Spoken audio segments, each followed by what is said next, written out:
Hello, I'm Marcel Murphy Jones, and for today's video, this week's assignment, I'm using the widely recognized iPhone as my modern media platform. I mean, there were so many different directions to go in with this, but I had to go with iPhone.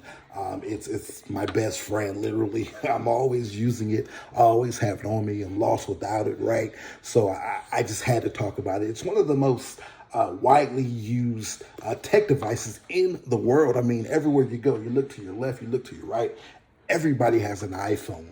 It's the universal language, right? No matter where you're at in the world, iPhone is the universal language that you're going to see, right? We're talking about from 2007, in its inception all the way to 2024. We're talking about over 1.4 billion units sold. 1.4 billion units sold. It's only second to the Android when it comes to that market share. And remember, Android has so many different devices, right? But iPhone, it's influenced me greatly, right? I'm influenced heavily by this platform because I consider myself, as a consumer, first and foremost, I consider myself to be an iPhone fanboy, if you will. Over a decade now, I've been using it. I have to have the newest, the latest and greatest. So every year in September, when that thing is revealed, I'm one of the first in line to get it. I'm one of the first to make a video about it. So just as a consumer, first and foremost, it gets my money and it gets my attention, right? And it says your heart is where your money is, right? That's the saying. So yeah, iPhone for me. But as a creator of pop culture myself, again, it's my best friend, right? I'm able to create so much and do so much with it, whether it's popping a photo and posting it on social media or video, or tweeting something out, whatever the case may be. iPhone is it for me, right? And so many others in the pop culture world, so many creators in the pop culture world. Of course, iPhones, they're smartphones, right? They're mobile devices, but I think it's a direct derivative of the iPod. You remember the iPod? Yeah, those things are ancient dinosaurs now, but those things were revolutionary when they came out, and they kind of, iPhone took iPod to the next level, if you will, right?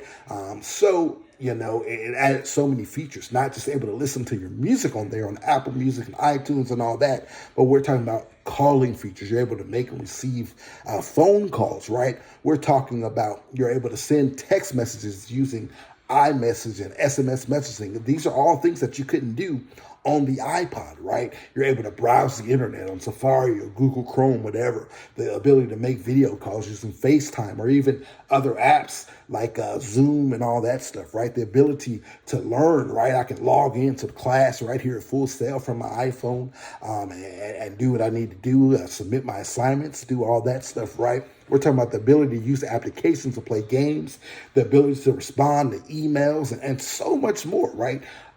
Make movies, actual movies using iMovie. Movies that we see on the big screen are shot. Some of those clips are shot with iPhones. There's so much you can do right now. Let's talk about 5 major affordances of the iPhone. And this is according to affordances of iPhones by News.com.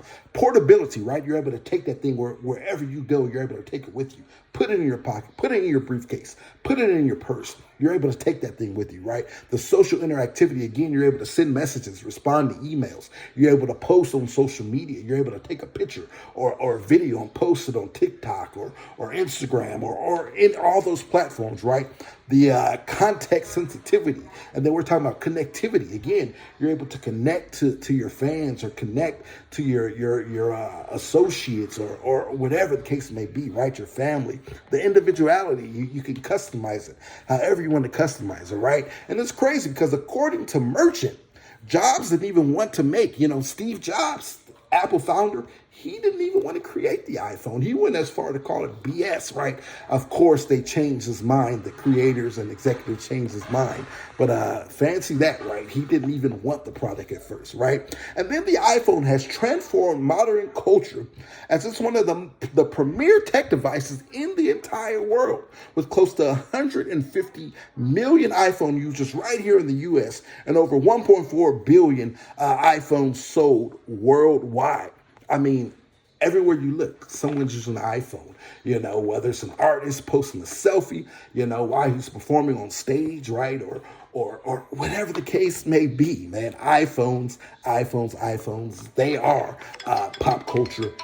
They are, and it allows people to be trendy. Everyone wants to fit in and be trendy, and this is one of the most trendiest things that you have, iPhones. So, yeah, there it is. That's my presentation.